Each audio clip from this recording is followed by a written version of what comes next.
আপোনালোকে সকলোৱে জানে যে কুকুৰ এটা যিমান দামী ব্ৰিডৰ নহওক কিয় সেই কুকুৰটো যেতিয়া মাত দিব তেতিয়া কিন্তু ভকভকি ওলাব।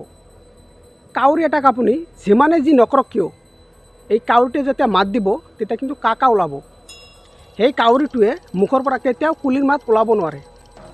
এই কথাটো মই কিয় কৈছোঁ অলপ পিছত আপোনালোকে ভিডিঅ'টোত গম পাব।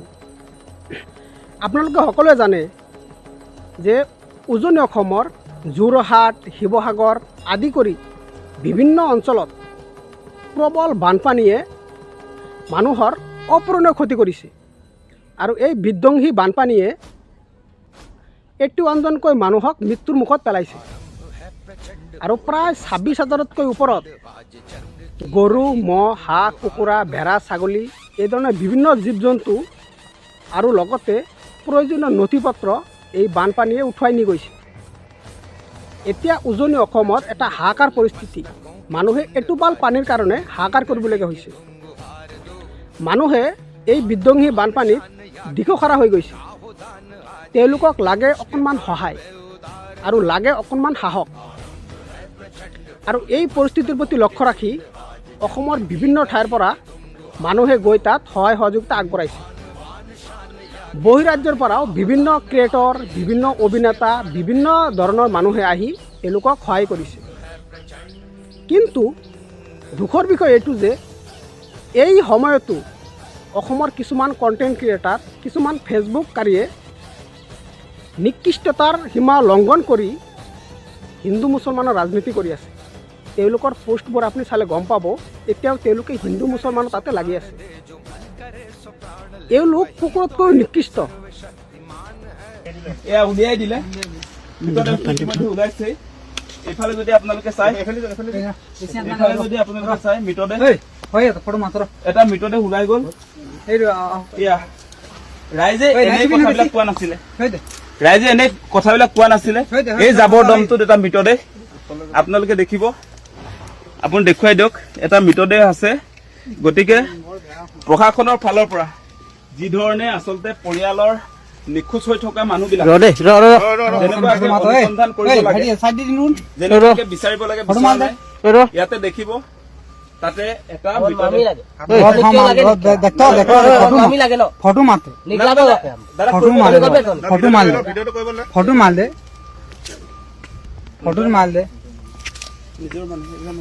মই মানুহ কেলা মোৰ মামী কেলা আজি কিমান দিন হৈ গ'ল?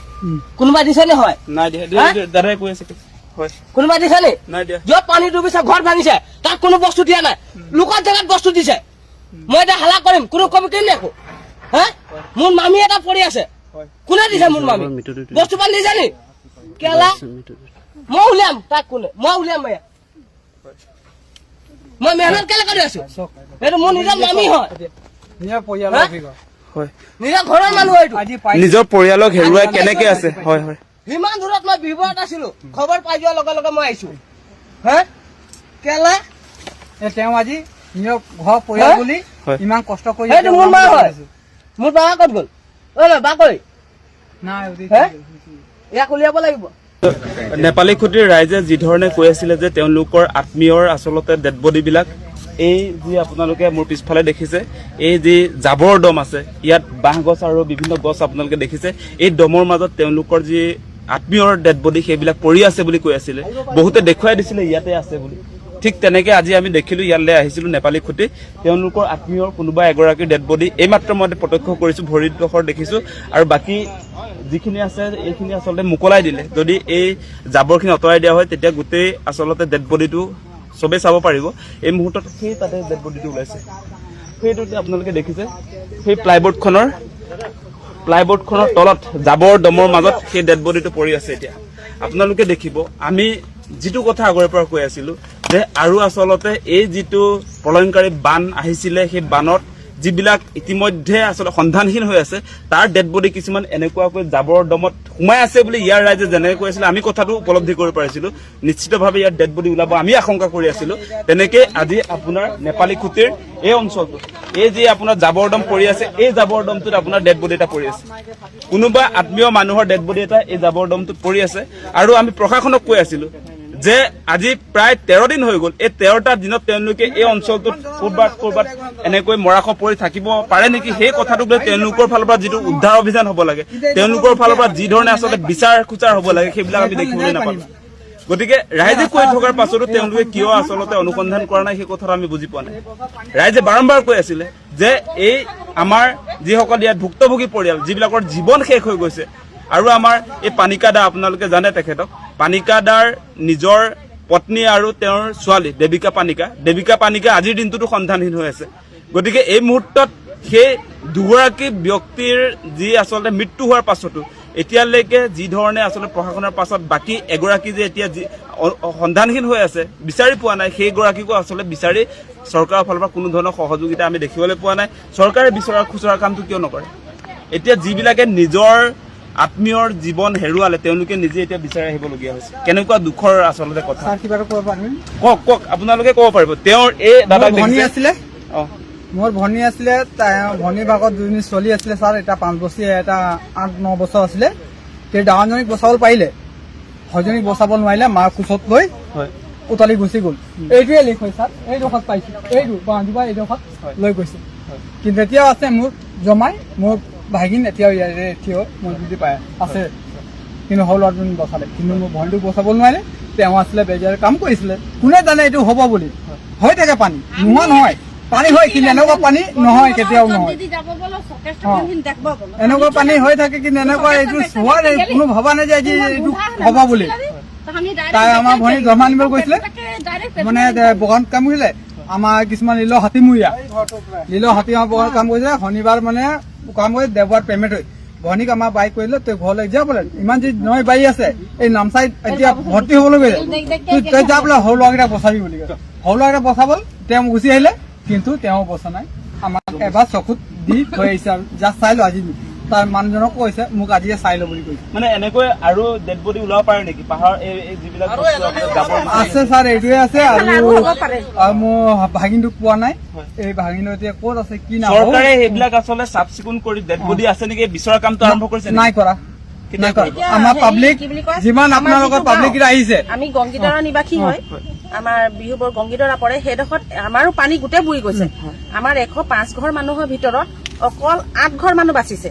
গোটেই ৰাইজে 8 ঘৰত আমি বাস কৰিছো। আজিলৈকে আমাক একো মানে না ৰেস্কিউ টিম আছে, না কিবা সাহায্য আছে, না কোনোবা গৈ পেলাই আমাক কি হৈছে কি নহৈছে, না মিডিয়া গৈছে, আমাক কোনো সোধ পোছ নাই। আমি খাবলৈ কাৰণে ৰাস্তালৈ ওলাই যেতিয়া আমি হুলস্থুল কৰো, তেতিয়া গাড়ী এখন দুখন সোমাই, তেতিয়া আমাৰ গাঁৱৰ মানুহখিনি খাদ্য পাই হৈছে। এতিয়া মানে ৰাস্তাত যিটো পৰিৱেশ হৈ আছে, যিখিনি বেছিকে কষ্টত আছে, দুখত আছে, সেইখিনি মানে এতিয়ালৈকে কোনো হেৰি হোৱা নাই, গম পাইছে নে? এতিয়া আমাৰ গাঁৱত ইমান মানুহ আছে, চবেই দুখীয়া মানুহ, চবেই দিন হাজিৰা কৰি খোৱা মানুহ, কিন্তু আজিলৈকে মিডিয়া এখন যোৱা নাই বা কোনো টিম এটা গৈ পেলাই আমাৰ কি হৈছে, গাঁওখনত মানুহ আছে নে, মৰিছে নে, বাচিছে, কোনো মানে সোধ পোছ নাই। আপোনালোকৰ গাঁওখনৰ নাম? আমাৰ গাঁওখনৰ নাম বিহুবৰ গংগীদৰা হয়। গংগীদৰা, হয়, ঠিক আছে। চাওক, এনেকৈ আচলতে এতিয়াও বহুত ভুক্তভোগী পৰিয়াল এনেকৈ অনুসন্ধানহীন হৈ আছে, আৰু তাৰ সমান্তৰালভাৱে বহুত ৰাইজে কৈ আছে যে তেওঁলোকে প্ৰয়োজনীয় সাহায্যও পোৱা নাই। তেওঁলোকৰ যিটো অঞ্চল, এই মুহূৰ্তত বাইদেউগৰাকীয়ে যি ক'লে যে তেওঁলোকৰ সেই অঞ্চললৈ আজিলৈকে আচলতে চৰকাৰী সাহায্যও যোৱা নাই, বা পাব্লিক যি আচলতে সাহায্য দিয়া যিবিলাক বিভিন্ন অনুষ্ঠান প্ৰতিষ্ঠান বা ৰাইজে যি ধৰণে দি আছে তেওঁলোকৰ গাঁৱত যেনেকুৱাকে পাব লাগে পোৱা নাই, সেই কথা কৈছে, জনাইছে আমাক। আৰু তাৰ সমান্তৰালভাৱে মই এটা কথা কৈ আছিলো যে চৰকাৰৰ যিটো দায়িত্ব থাকিব লাগে, চৰকাৰ এখনৰ দায়িত্ব থাকিব লাগে নে নাই? ৰাইজে যেতিয়া কৈ আছে যে মোৰ পৰিয়ালৰ মোৰ সন্তান নোহোৱা হৈছে, সেই সন্তানক বিচাৰিবৰ কাৰণে তেওঁৰ ধৰক যি ধৰণে সহযোগিতা লাগে, সেই সহযোগিতাটো চৰকাৰে কিয় দিয়া নাই? সেই প্ৰশ্নবিলাক আমাৰ আছে। এতিয়া ডেড বডিটো কোনে এতিয়া চাব? ইয়াৰ দায়িত্ব কোনে ল'ব? এই যে ইয়াত যে আপোনাৰ ডেড বডি এটা ওলাইছে, এতিয়া সেই ডেড বডিটো উদ্ধাৰ কোনে কৰিব? আমিতো বাহিৰৰ পৰা আমিতো এইটো উদ্ধাৰ কৰিব নোৱাৰো। ডেফিনেটলি সেইটো চৰকাৰীভাৱে কৰিব লাগিব, চৰকাৰেহে চিনাক্ত কৰিব লাগিব, ইয়াৰ পৰিয়ালক আগত ৰাখি তেওঁলোকে এইটো উদ্ধাৰ কৰিব লাগিব। তাৰ পাছতহে ইয়াৰ ৰাইজে এইটো কাৰ মৃতদেহ সেইটো চিনাক্ত কৰিব পাৰিব। সেই কামটো এতিয়া চৰকাৰে নকৰে। আপোনালোকে চাওক যে এই অঞ্চলত এতিয়া ৰাইজে আপোনালোকক কৈ আছে যে এইবিলাক যে আপোনাৰ ইয়াত জাবৰ দমবিলাক যে হৈ আছে, এই জাবৰৰ দমৰ মাজত তেওঁলোকৰ কোনোবা আত্মীয়ৰ মৃতদেহ উদ্ধাৰ হ'ব পাৰে, সেই কথাটো ইয়াৰ স্থানীয় লোকে কৈ আছে, আৰু সেই কথাটো টিভিত প্ৰচাৰ হৈছে। কিন্তু আপোনাৰ চৰকাৰীভাৱে ৰাইজে আপত্তি কৰাৰ পাছতো এই জাবৰ দমবিলাকত এই যে মৃতদেহবিলাক উদ্ধাৰৰ কাৰণে এই জাবৰ দমবিলাক তেওঁলোকে পৰিষ্কাৰ কৰা নাই। আজি নিজে ৰাইজে ইয়াত আহি নিজে বিচাৰি আহোঁতে এই ডেড বডি ওলাইছে। আজি এই ডেড বডিটো এইমাত্ৰ ওলাইছে, আমি নিজে দেখি আহিছো। এতিয়া তেওঁ কৈছে যে তেওঁলোকৰ আত্মীয় কোনোবা এগৰাকী মৃতদেহ হ'ব মোৰ নাম পাৰে। মোহন চুৰি, মোৰ ভনী আহিছে দীপালী চুৰি, দীপালী পানিকা, তেওঁ আহিছে এই দেৱীৰাম পানিকা। হয় আমাৰ চুৰি, আমি হয়। মোহন চুৰি, মোৰ হয়। বইন আছিলে এই দীপালী চুৰি, হয় কিন্তু আহিছে এই দেৱীৰাম পানিকাৰ লগত আহিছে এতিয়া দীপালী চুৰি পানিকা। এতিয়া মোৰ ভনী। এতিয়া দেৱিকা পানিকাৰ মৃতদেহটো পোৱা নাই। নাই পোৱা মানে চৰকাৰে কোনো ৰাইজে আহিছে নাই, এতিয়া এইদিনাখন কোনো ৰাইজে দি থৈ গৈছে আৰু হয়। নিদিয়া নহয়, এইটো মিছা কথা নকওঁ। হয় মানে দেৱীৰাম পানিকা দাদাৰ আচলতে তেওঁৰ পত্নী হেৰুৱাইছে। এই বানপানীয়ে ইতিমধ্যে তেওঁৰ একেবাৰে নিজৰ ধৰ্মপত্নীক ইতিমধ্যে এই বানপানীয়ে জীৱন কাঢ়ি লৈ গ'ল। তাৰ ককাই ভাগ তাৰ পাছত এতিয়া দেৱিকা পানিকা তেওঁৰ এগৰাকী আচলতে সেই জীৰ এতিয়ালৈকে অনুসন্ধান ওলোৱা নাই। তেওঁ নিজে গোটেই শিৱসাগৰ জিলাৰ বান বিধ্বস্ত অঞ্চলবিলাকত এইকেইদিন বিচাৰি আছে, কিন্তু বিচাৰি পোৱা নাই। আৰু এই বিচাৰি থকা সময়ছোৱাতে আজি ইয়াতে মৃতদেহটো ওলাইছে। সেই মৃতদেহ সেই দেৱিকা পানিকা নামৰ কণমানি ছোৱালীজনীৰ হয় নে নহয় সেইটো স্পষ্ট নহয়। এতিয়ালৈকে সেইটো উলিয়ালেহে কথাটো গম পোৱা যাব। এইটো ঘৰ আছিল দেই, এই বেটি উলটি দিছে এইটো চক তাতে আছিলে, চব পৰিয়াল তাতে আছিলে, তাৰ পৰা উভতি এইফালে দি দিছে। আৰু এই লোকসকল হৈছে প্ৰত্যক্ষদৰ্শী। এই দাদা যে কৈ আছে কথাটো, তেওঁ নিজৰ পৰিয়ালৰ মানুহখিনি চিনি পাই এইফালে উটুৱাই লৈ যোৱা তেওঁ নিজে দেখিছে। তেওঁ ৰাস্তাত উত্তৰ নিছে, এইফালে উটুৱাই লৈ যোৱাৰ কথাটো কৈছে। সেই উটুৱাই যে লৈ গৈছে ঠিক তেনেকে আপোনাৰ এই জাবৰ দমটো আপোনালোকে দেখিছে। এই জাবৰ দমটোত এই মৃতদেহ এটা আছে। সেই জাবৰ দমটো আপোনালোকে দেখিছে, তাতে এটা মৃতদেহ উদ্ধাৰ হৈছে। এই মুহূৰ্তত এই মৃতদেহটো আছে, ওলাইছে সম্পূৰ্ণ এতিয়া ওলাই গৈছে। আপোনালোকক দেখুৱাম, মৃতদেহ এটা উদ্ধাৰ হৈছে, আপোনালোকে দেখিব। সেই আপোনাৰ প্লাইবোৰ্ডটো দেখিছে, সেই প্লাইবোৰ্ডটোৰ তলতে এটা মৃতদেহ জাবৰৰ দমৰ তলত ইতিমধ্যে ওলাইছে। আমি আপোনালোকক কৈ আছিলো সেই কথা, আহি থাকক, আপোনালোকক কৈ আছিলো যে ইয়াত বহুত মানুহৰ মৃতদেহ উদ্ধাৰ হ'ব পাৰে। ৰাইজেও কৈ আছিলে যে তেওঁলোকৰ যি আত্মীয়, তেওঁলোকৰ পৰিয়ালৰ যি আত্মীয়ৰ এতিয়ালৈকে অনুসন্ধান ওলোৱা নাই, সেই আত্মীয়সকলৰ মৃতদেহবিলাক এই জাবৰ দমবিলাকত আছে বুলি ৰাইজে কৈ আছিলে। কিন্তু কোনো জাবৰ দমত এতিয়ালৈকে প্ৰশাসনৰ তৰফৰ পৰা কোনো এনেকুৱা ৰাইজে কোৱাৰ পাছতে জাবৰ দমবিলাকত বিচৰা কাৰ্যসূচীটো এতিয়ালৈকে আমি দেখা নাই। ইতিমধ্যে আপোনালোকে দেখিব, এয়া উলিয়াই দিলে, মৃতদেহটো ইতিমধ্যে ওলাইছে। এইফালে যদি আপোনালোকে চাই, মৃতদেহ এটা মৃতদেহ ওলাই গ'ল। এয়া ৰাইজে এনে কথাবিলাক কোৱা নাছিলে, এই জাবৰ দমটোত এটা মৃতদেহ আপোনালোকে দেখিব। আপুনি দেখুৱাই দিয়ক, এটা মৃতদেহ আছে। গতিকে প্ৰশাসনৰ ফালৰ পৰা যি ধৰণে আচলতে পৰিয়ালৰ নিখোজ হৈ থকা মানুহবিলাক অনুসন্ধান কৰিব লাগে, যেনেকুৱাকে বিচাৰিব লাগে, বিচৰা নাই। ইয়াতে দেখিব, তাতে এটা মৃতদেহ। ফটো মাতে, দাদা ফটো মাৰে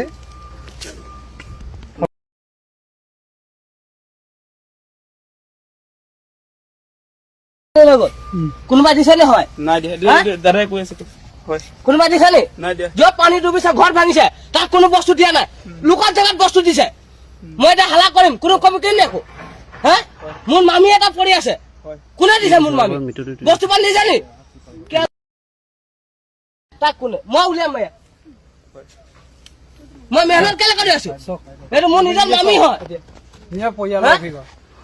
নিজৰ ঘৰৰ মানুহ। এইটো নিজৰ পৰিয়ালক হেৰুৱাই কেনেকে আছে? হয় হয়, সিমান দূৰত মই বিপদত আছিলো, খবৰ পাই যোৱাৰ লগে লগে মই আহিছো। হা, তেওঁ আজি নিজৰ ঘৰ পৰিয়াল বুলি ইমান কষ্ট কৰি সেইটো মোৰ মা হয়। মোৰ বা ক'ত গ'ল? বা কৈ ইয়াক উলিয়াব লাগিব। নোলালেকে যে ইয়াত যদি মাটি নিদিব, সেই ঘৰৰ ভেটিত মাটি দিব লাগিব, সেই ঘৰ ভেটিটো তাত মাটি দিব লাগিব। মোৰ মামী হয় নিজৰ, তাত মাটি দিব লাগিব। যোনে নিদিব নাই তাক পিটিম, এতিয়া পিটিম মই। ইয়াক উলিয়া, তাক পোট মাটি উলিয়াব লাগিব, প্ৰথম উলিয়াব লাগিব। বাকীখিনি কিমান দিন আমি তপি আছো, আজি কেইদিন? শনিবাৰে পানী বাঢ়িছে, শনিবাৰে পানী বাঢ়িছে, শনিবাৰে আজি কিমান হৈ গ'ল? 2 সপ্তাহ হৈ গৈছে। হা, এইটো আধা এইফালে ওলাই আছে। এইটো আধাটো এইটো পিনে ওলাইছে, আধাটো এইটো কঁকালটো হয়।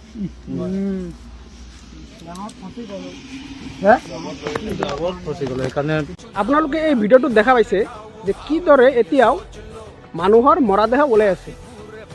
তেতিয়াহ'লে মোৰ প্ৰশ্ন, এইটো সময়ত আমি সকলোৱে মিলিজুলি উজনি অসমৰ মানুহক সহায় কৰাটো উচিত নে ফেচবুকত হিন্দু মুছলিম কৰাটো উচিত? আপোনালোকে এই পোষ্টবোৰত চাওকচোন, এইটো সময় হিন্দু মুছলিম কৰাৰ? এতিয়া আমি হিন্দু মুছলিম কৰাৰ সময় নে আমি সকলোৱে মিলি কেনে সেই মানুহৰ ওচৰত গৈ সহায় সহযোগিতা কৰাৰ সময়? আপোনালোকে নিজে চিন্তা কৰক। আৰু এই ধৰণৰ লেতেৰা কণ্টেণ্ট ক্ৰিয়েটাৰক আপোনালোকে য'তেই পাব কাণত ধৰি আঁঠুকৰাই বহাই থৈ দিব আৰু তেওঁলোকক সুধিব যে অসমখন ধ্বংস কৰাৰ ঠিকাটো তহঁতক কোনটো পাৰ্টিৰ পৰা দিছে, সংগঠনৰ পৰা দিছে? আজি যদি আমি সকলোৱে যদি অসমীয়া হৈ নাথাকোঁ, আপোনালোকে নিশ্চিত হওক এটা সময়ত অসমখন ধ্বংস হৈ যাব। অসমখনত কোনেও কাকো বচাব নোৱাৰে, কাৰণ এই বৃহৎ অসমীয়া জাতিটো যদি মিলা প্ৰীতিৰে নাথাকে তেতিয়াহ'লে আমি বিভিন্ন সমস্যাক মোকাবিলা কৰিব নোৱাৰিম। ভিডিঅ'টো চোৱাৰ বাবে ধন্যবাদ। আপোনালোকৰ মতামত কমেণ্ট বক্সত জনাব আৰু আপোনালোকে যোনে যিমান পাৰে সেই বানপীড়িত লোকসকলক সহায় কৰক। তেওঁলোকৰ ওচৰত যাই কেনে থিয় দিয়ক, তেওঁলোকক সহায়ৰ হাত আগবঢ়াওক। ধন্যবাদ।